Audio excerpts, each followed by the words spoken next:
Hi guys, so today we are going to do a marriage/relationship book review. We don't claim to be experts in any area of this. We are not perfect by any means. You guys just personally asked us to give you some of our book recommendations, and so that is what we're going to do. I also wanted to say that if you are not in a serious relationship or a marriage, these will still help you out. There are books in here that can help you with your friendships, with relationships with your parents, or anyone in your life, so you can go ahead and keep watching. Yep. We're going to start out with For Men Only. For Women Only. They're in a series. There's actually For Parents Only, For Young Men Only, and For Women, Young Women Only as well. They're written by wife and husband. The For Men Only, they took surveys of over 3,000 women to get real life answers on how these women, or not these women, but women in general, how they think about different things, how they interpret men's actions towards them, and how to better relate with your significant other or even just other women in general.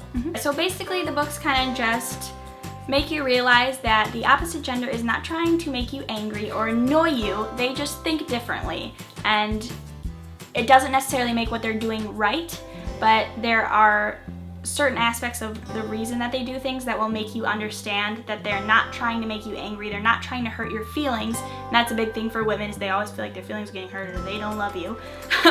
But that's not true at all. They just think differently and they show their actions differently, and we'll get into kind of the side of how men show the way they feel in another book, and that kind of goes along with this one, I kind of think. So the next book we are going to go into actually is what I was talking about with the last two, and that is The 5 Love Languages. We do not have it with us because I have a friend that's borrowing it, but I will insert it somewhere in this general vicinity. Right on Ryan's face. I'm going to insert it right on Ryan's face. So this book kind of goes into how people show that they love each other. It talks about 5 different love languages. Hopefully I'll be able to remember them because I don't have the book with me. But they are physical touch, quality time, words of affirmation, what else? Acts of service. Acts of service, and gifts, right? Yes. Gift giving. So those are the 5, and they kind of talk about that people will usually show the love language that they feel the most love from. For instance, mine is physical touch and quality time, but that may not necessarily be Ryan's, because Ryan's is words of affirmation. So if I'm just constantly giving him my undivided attention, he still may not feel loved because I'm not giving him the words of affirmation that he needs. So that book kind of just goes into depth on how to kind of pull yourself away from your love language that you're speaking to people and try to speak their love language instead. Exactly. So the next one is The 5 Languages of Apology. It's written by Gary Chapman, the same guy as 5 Love Languages. It really basically along the same exact lines, that everybody has a certain apology language, that if they don't hear an apology in their language, they're less likely to forgive you. And I believe, actually, let me look it up quick. The 5 languages of apology are expressing regret, accepting responsibility, making restitution, genuinely repenting, and requesting forgiveness.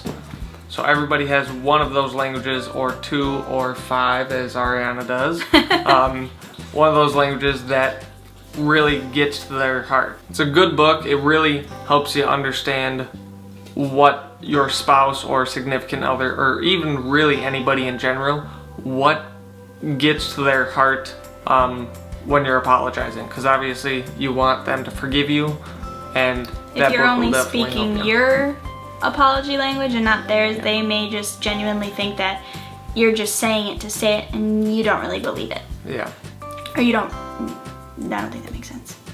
No? Oh, okay. That makes sense. Okay. But yeah, good book. It is a bit longer, but it really has a lot of detail and it's fantastic.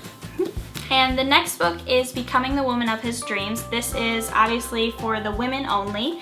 They basically talk about that in this book is just becoming exactly what it says, the woman of his dreams. It goes into more depth of how, not really necessarily how the man thinks. There is some of that in there, but a lot of how to do things for him that is going to make him feel like he has the best wife he could ever have. She's good at that. So this was actually one of my favorite books. I haven't read it in a while, which is why I'm not going into great depth about it, but it's definitely one I will reread, and I remember it being one of my favorites, and I guess it worked if he said that. So yes, and this one, I will just let you guys know that I will link all of the books and the name and what they're called below, so you guys can get them. So the next one is His Needs, Her Needs. We don't have that. This one we don't have because it is with a friend right now, but picture on his face again. So this book, I would kind of explain it as a mix between For Women Only, For Men Only, and the 5 Love Languages.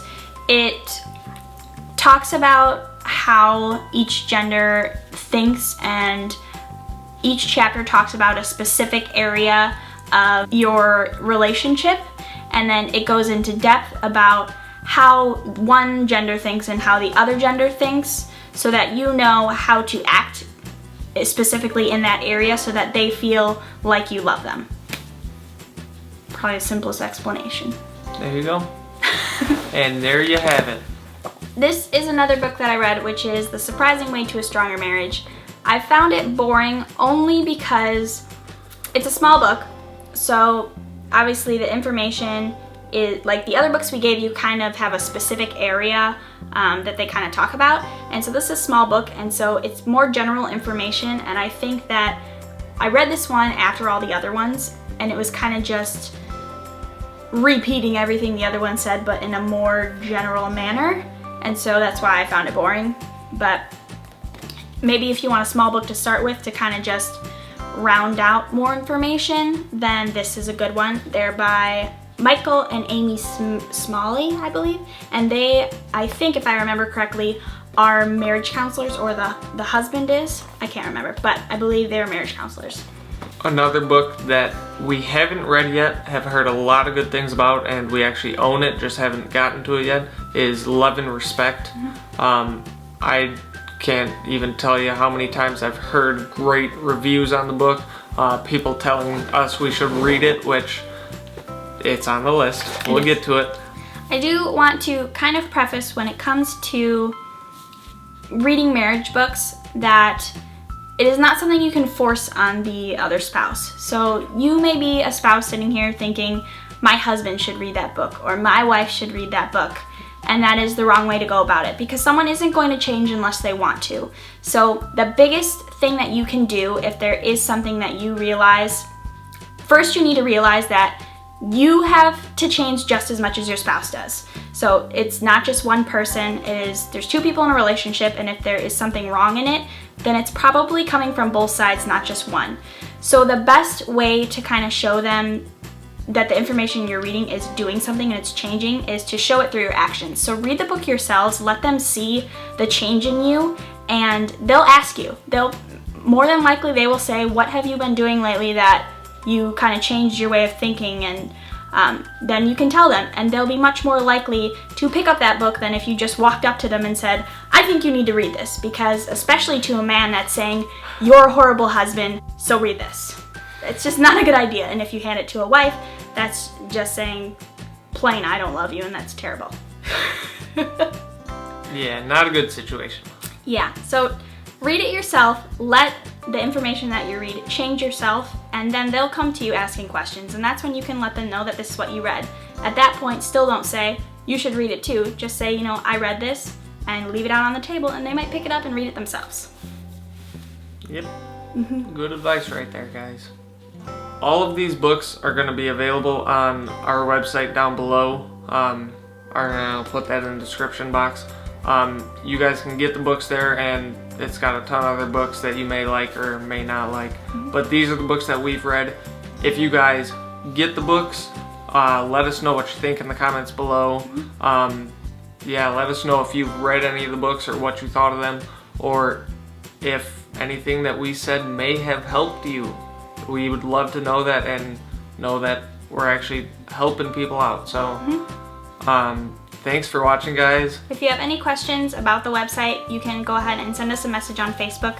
There have been a few people asking about how to get in touch with us, and all of our links for social media sites are always in the info box of our videos. So go ahead and check there, and you guys can get the link and send us a personal message on there. We'll try to get back to you and answer any questions that you guys may have. Yep. So if you like this, give it a thumbs up. Leave comments down below. And we will see you guys later. Yep. Bye. Bye.